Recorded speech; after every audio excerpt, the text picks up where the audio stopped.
East end of Toronto in Scarborough, where Liberal leadership candidate Mark Carney campaigning, answering questions to the media. Let's listen in here.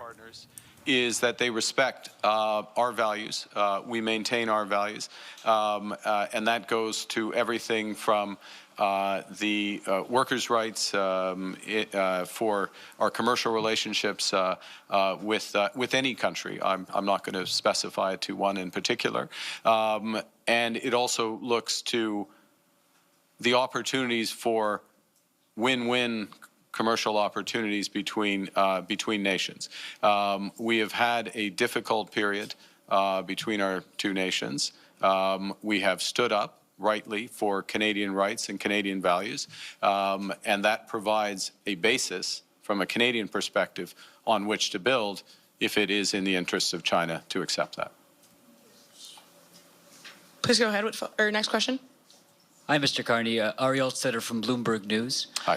The outline you released today sketches out considerable spending on infrastructure, technology, as well as a middle-class tax cut, financed entirely by savings found in government. I'm wondering how many billions of dollars you'll have to cut from the budget to finance your priorities. So the first thing is, if I may say, and this is a critical point, what we're looking to be much more disciplined around is the programs of the government or any direct investment of the government, that it catalyzes many multiples of private investment, and that as a consequence of that, it's growing our economy.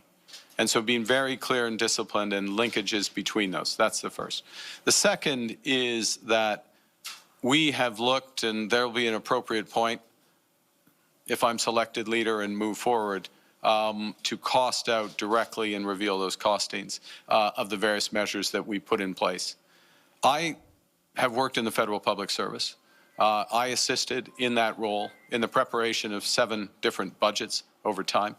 I have seen both how to do program reviews of government spending that yields results, and how not to do it to yield results.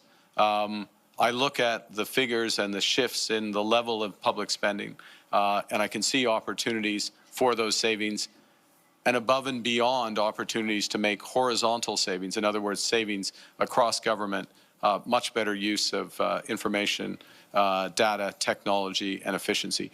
In the end, and I'll hand back if there's a follow-up, in the end, this is as much about making that government spending much more productive.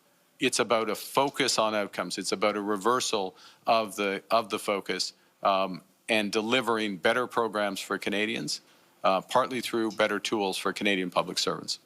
Thank you, Mr. Carney. One follow-up.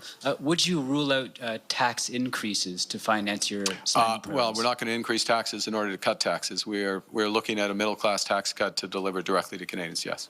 Next question. Dernière question aussi pour Radio-Canada, CBC. Thank you. Hello, Mr. Carney. Aliel Wolf from CBC News. Si vous pouvez répondre en français. Could you respond in French as well? Would you go forward with the high-speed rail project announced today if you become Liberal leader and Prime Minister?